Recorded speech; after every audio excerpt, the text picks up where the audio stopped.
21 says we have our own personal angels, and many people have seen their own personal angels. It's amazing. It's absolutely, and you know, one woman I'm thinking of met her own child in heaven. This little girl, she was only 10, she was killed by a truck or a lorry. This was in the States, and when she got to heaven, there's this little child playing in a beautiful garden, and she was ecstatically happy playing with a lot of other children as well. And in fact, this particular lady said to the little girl, wouldn't you like to come back to Earth? And she said, well, Jesus said I could, but actually it was such fun here, I decided to stay here. So there we are. So that's heaven. Heaven is just dramatic. In fact, you can always tell when people have been to heaven, because they're just yearning to go back.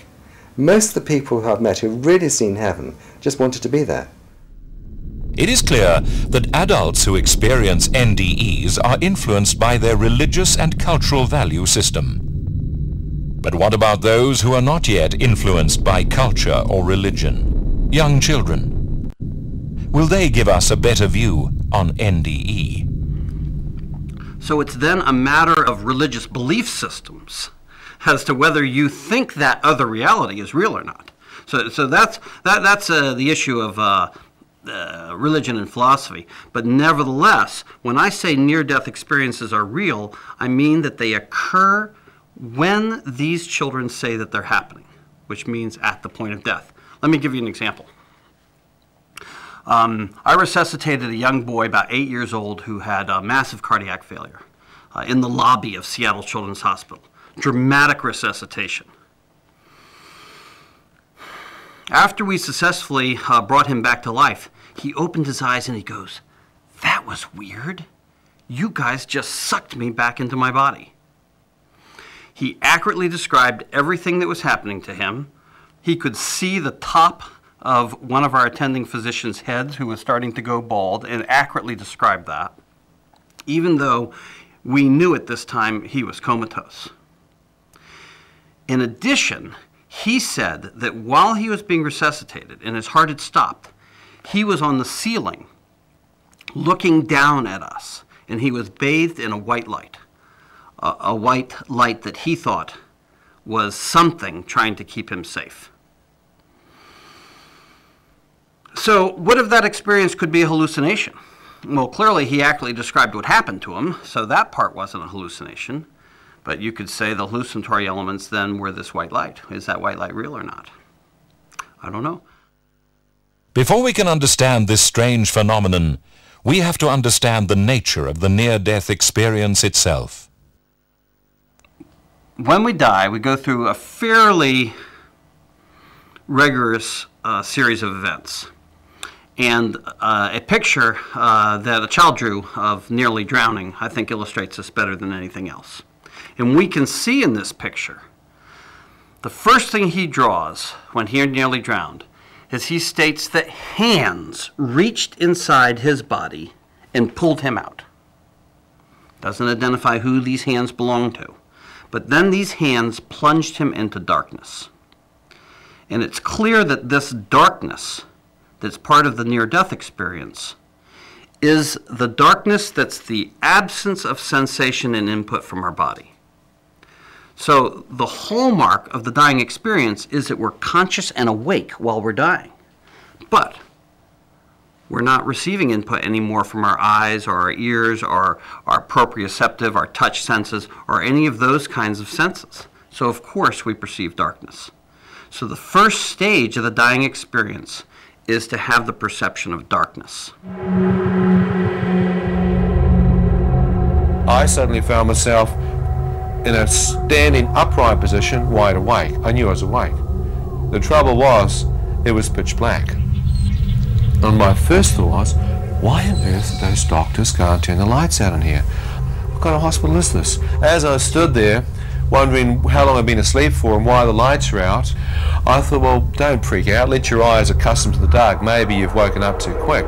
So I kept looking, thinking my pupils had dilated, no light, couldn't see a thing, it was pitch black, like a dark room. So well okay, there must be some light in here somewhere. So I turned around 360 degrees, checking out to see if there's some light, couldn't see a thing. As I went out to my right, I couldn't find the wall. I thought, that's weird, have they moved me? So I started moving back to the left, groping around looking for my beard. Couldn't find it. I thought, great, you idiot, now you've lost your beard. How on earth did you do that? So as I'm groping around physically trying to find my beard, the next thought that comes into my mind is that it's so dark in here, you can't seem to see your hand in front of your face. So I brought my hand up to where my face should be, and it seemed to pass straight through, as if there was no physical form there. I thought, that's impossible. You can't miss your head. I went for my physical body, absolutely nothing. I thought, what the heck's going on? It's like I'm out of my physical form. It's like I'm transparent, yet I have the sensation of being a total human being standing there. Ian, who I am, appears to be standing here. What's happened? The experience is vividly real. It's just as real as this experience right now. It doesn't have any hallucinatory or dreamlike qualities. So this darkness is extremely scary. And you can see in this picture here that after this young artist draws us darkness, we see the darkness then start to evolve into what he calls a light, and then ultimately what he thinks is heaven, which for this young Boy Scout is a pup tent in a golden field. So the elements of the experience involve the cessation of input from this reality, the perception of darkness, since we're still conscious, and then the perception of yet another reality. And that reality is primarily based on our own perceptions of what happens when we die. So we die the life we live. According to the facts, NDE is a phenomenon which exists. It is not hallucinations, but a real, inexplicable conscious experience. But what have academics to say who researched this mysterious phenomenon? And there are broadly three perspectives on the near-death experience. You've got sceptical explanations, which usually argue that the near-death experience is some kind of brain abnormality near death, or some chemical abnormality in the brain near death.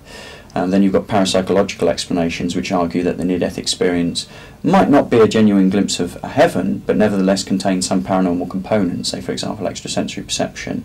And then you've got psychological explanations of the near-death experience, which argue that it's some kind of motivated fantasy, that someone perceiving themselves to be near death becomes very afraid and constructs out of fantasy in their own mind a heavenly realm to which they go. The problem with that final explanation is it doesn't account for negative experiences. Why would people who are fearful of death be motivated to fantasize about hell? That's counterproductive. So I think psychological explanations are the poorest explanations of the near-death experience. It's either going to boil down to there's genuinely a heaven or a hell, or brain chemicals are causing the experience. Near-death experiences are the last experience that any of us will have while we're still alive. They're misnamed. They're not the near-death experiences at all, but they're the dying experience. This isn't a belief that I have. This, to me, is a scientific fact that has been documented now by 15 years of mainstream scientific research. What we've learned in the last 15 years is in the process of dying, several astonishing and counterintuitive things happen. Namely, the dying person has a complete return to consciousness.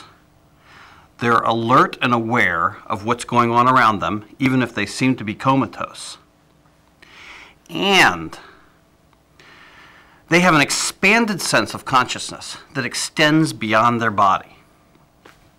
How do we know this isn't just a dream or a weird hallucination? Dreams happen to people who are sleeping at night and are associated with certain brainwave activity. So clearly it's absurd to think near-death experiences would be a dream. What about being hallucinations? Chaotic dysfunctioning of the dying brain. Absolutely. They could be that.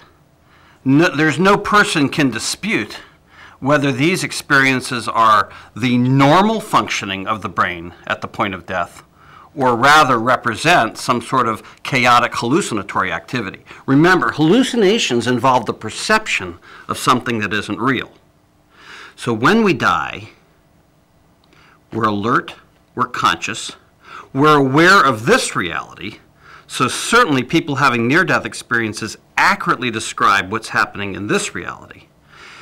But the key element of the near-death experience is that we perceive, I say we, as all of us are going to have this experience, we perceive another reality superimposed over this one. So it's then a matter of religious belief systems as to whether you think that other reality is real or not. So that's the issue of religion and philosophy. But nevertheless, when I say near-death experiences are real, I mean that they occur when these children say that they're happening, which means at the point of death. One group that understands NDE all too well is IONS, otherwise known as the International Association for Near-Death Studies. Founded in the early 80s, it was established to support the near-death experiencer and encourage NDE research. Today, it has a very large membership in many countries. Other groups have followed suit, and significant advances have been made in numerous groundbreaking studies. One such study tested the validity of out-of-body experiences while under life-saving surgery. One group that understands NDE all too well is IONS, otherwise known as the International Association for Near-Death Studies. Founded in the early 80s, it was established to support the near-death experiencer and encourage NDE research. Today, it has a very large membership in many countries. Other groups have followed suit, and significant advances have been made in numerous groundbreaking studies. One such study tested the validity of out-of-body experiences while under life-saving surgery. Surgical patients were split into two groups. The first group claimed to have an out-of-body experience while under anesthetic. The second claimed to have had no out-of-body experience. The two groups were asked to describe what had happened to them while receiving treatment. Those who had experienced no out-of-body sensation made wild guesses and were overwhelmingly wrong. The out-of-body group, by contrast, gave startlingly accurate descriptions of what the surgery or treatment had entailed, including giving precise details of data readouts on the surgery's electrical equipment during the operation. The concept of extended consciousness after clinical death had moved from the realm of religious belief to verifiable scientific fact. There's been a very good study of people that had cardiac arrests or heart attacks. About 15% of them had NDEs, and the remainder did not have NDEs. And then they studied this group of people for up to 7 years. And there's no question that the people that had NDEs were significantly different from the other group. They tended to have a more spiritual belief system. They had a much lower fear of death. They had a much less materialistic view of the world. They were much more interested in religion, and it really changed their lives a great deal. So this has been studied very carefully, or what is called prospective or controlled studies, and has been proven to be fact. The event is so common, the pattern of the experience is so consistent, and its effect on people is so profound, that just for that reason alone, even forgetting why or what the spiritual or religious implications are, NDEs are something that affect a lot of people in a major way.